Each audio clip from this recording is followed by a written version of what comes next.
All right, what's going on YouTube? I'm gonna show you how you can cook chicken breast on the Blackstone griddle. This is for your weeknight family dinners. Not really for the chefs that are out there, just those that wanna put something on the griddle quickly and get it going. So let's get right to it. All right, so when you take out your chicken breasts, what you wanna do is grab a paper towel, make sure you pat them all dry. That's gonna help you get a good sear when you're throwing it on the grill.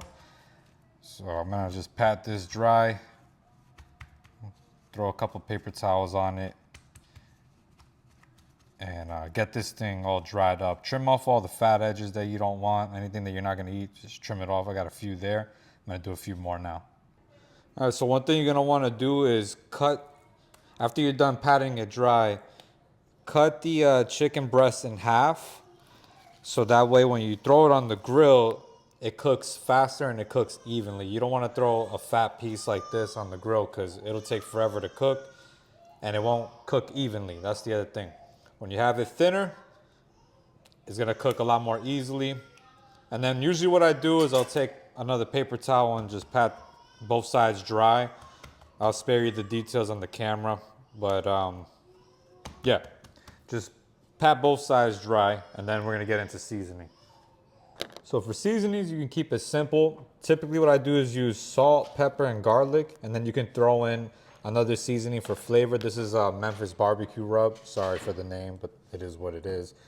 And so you could replace that with like paprika, smoked paprika, oregano, Italian seasoning, whatever flavor seasoning, like the profile that you like.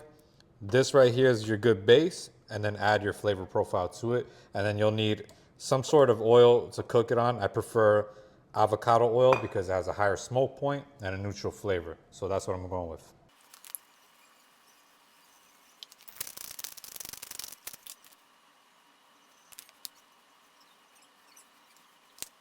All right, so once your chicken's seasoned up, you're ready to take it to the grill. Make sure that you do both sides.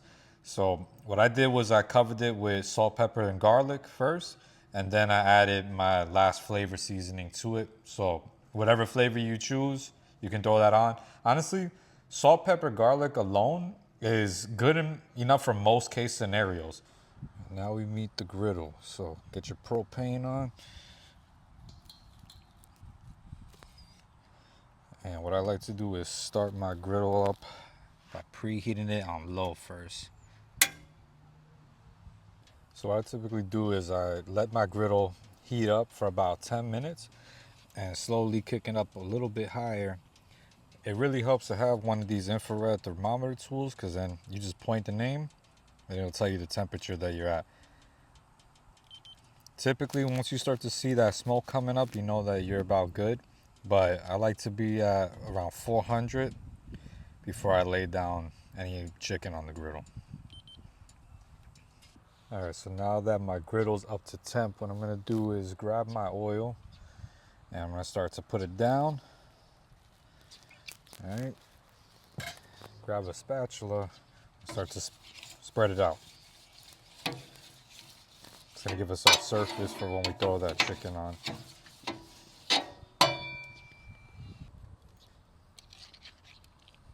Let's throw our first piece on.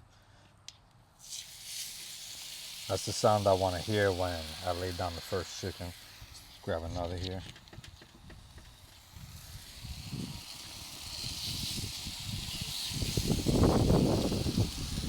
All right, so now the chicken's on the grill. What I typically do is let it cook for anywhere between 4 to 7 minutes at most because you don't want to overcook it. So I would check at about 4 minutes, flip it. Don't flip it fully, but just, lift it up and check underneath to see if you have any color to it. If you do, you can flip it. If not, leave it there for a little bit longer. When it gets the color, flip it. Usually that's about 7 minutes at most. So check anywhere between 4 to 7 minutes and you're ready to flip. All right, so it's been about 6-7 minutes. So I'm gonna go ahead and get ready to flip. Starting to see a little more of that browning that I want.